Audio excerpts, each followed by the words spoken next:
Welcome back. As we continue our journey through the scriptures, we find Moses on the plains of Moab, delivering his final instructions to the people of Israel.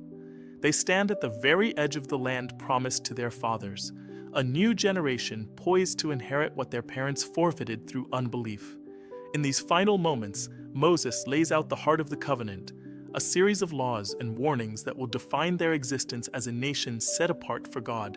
Listen closely. If a prophet arises among you or a dreamer of dreams, and he gives you a sign or a wonder that comes to pass, but then he says, "Let us go after other gods," do not listen to him, for the Lord your God is testing you, to know whether you truly love him with all your heart and all your soul.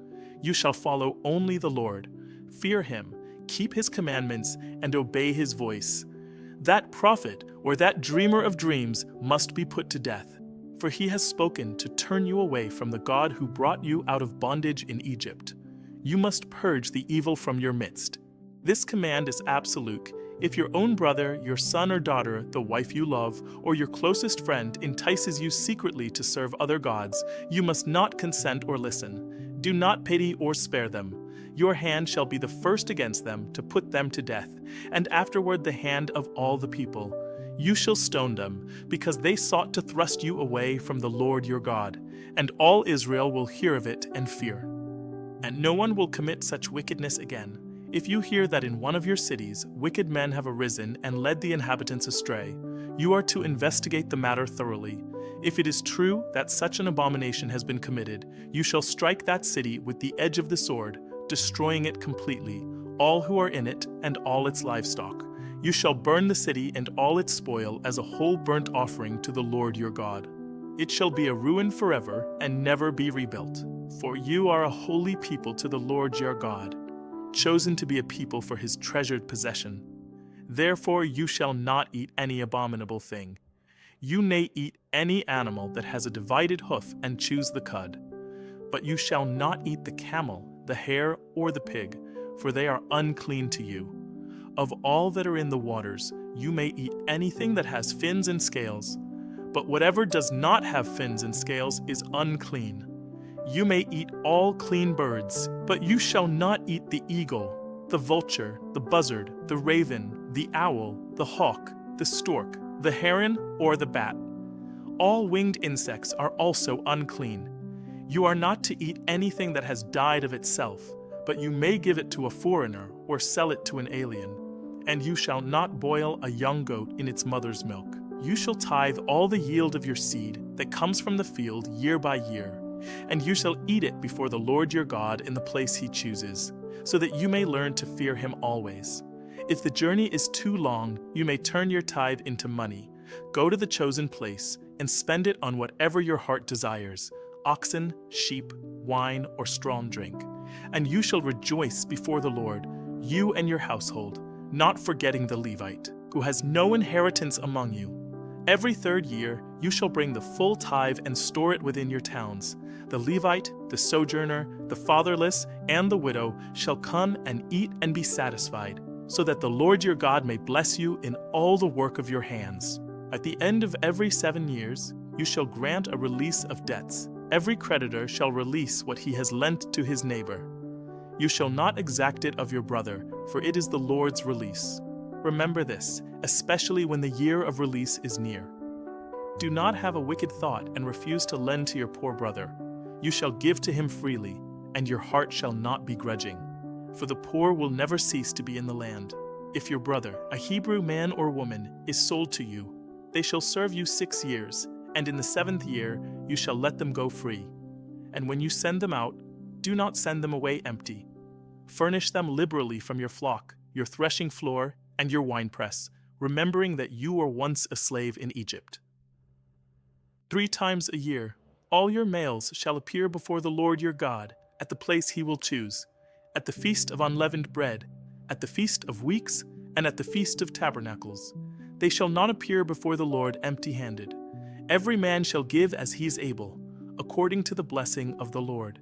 You shall appoint judges and officers in all your towns, and they shall judge the people with righteous judgment. You shall not pervert justice or show partiality. You shall not accept a bribe, for a bribe blinds the eyes of the wise. Justice, and only justice, you shall follow. When you come into the land and desire a king, you shall set a king over you, whom the Lord your God chooses, one from among your brothers. He shall not acquire many horses for himself, nor shall he take many wives, lest his heart turn away. Nor shall he acquire for himself excessive silver and gold. And when he sits on his throne, he shall write for himself in a book a copy of this law, and it shall be with him, and he shall read it all the days of his life, that his heart may not be lifted up above his brothers. But beware of the abominations of the nations you are dispossessing. There shall not be found among you anyone who practices divination, tells fortunes, interprets omens, or is a sorcerer, a charmer, a medium, a necromancer, or one who makes his son or daughter pass through the fire. For these things are an abomination to the Lord. The Lord your God will raise up for you a prophet like me from among you. It is to him you shall listen. But if a prophet speaks a word in my name that I have not commanded, or speaks in the name of other gods, that same prophet shall die. When you enter the land, you shall set apart 3 cities of refuge, so that anyone who kills his neighbor unintentionally may flee there and live. But if a man hates his neighbor and kills him intentionally, the elders of his city shall hand him over to the avenger of blood to be put to death. You shall show no pity. A single witness shall not be sufficient to convict a person of a crime. A matter must be established by the testimony of 2 or 3 witnesses. If a false witness rises up, you shall do to him as he had meant to do to his brother. Your eye shall not pity, it shall be life for life, eye for eye, tooth for tooth, hand for hand, foot for foot. When you go to war, do not be afraid, for the Lord your God is with you. The officers shall ask, is there any man who has built a new house and not dedicated it? Or planted a vineyard and not enjoyed its fruit? Or betrothed a wife and not taken her? Let him go back to his house, lest he die in battle. They shall also ask, is there any man who is fearful and faint-hearted? Let him go back to his house, lest he make his brothers' hearts melt as well. When you draw near to a city to fight against it, offer terms of peace. If they accept, they shall become your subjects. If they refuse, you shall besiege it, and when the Lord delivers it into your hand, you shall strike every male with the sword. But the women, the little ones, and the livestock you shall take as plunder for yourselves. However, in the cities of the nations the Lord is giving you as an inheritance, you shall save nothing that breathes. You shall devote them to complete destruction, so that they may not teach you to do all the abominable things they have done for their gods. Today, I have set before you life and good, death and evil. If you obey the commandments of the Lord your God, you will live and multiply.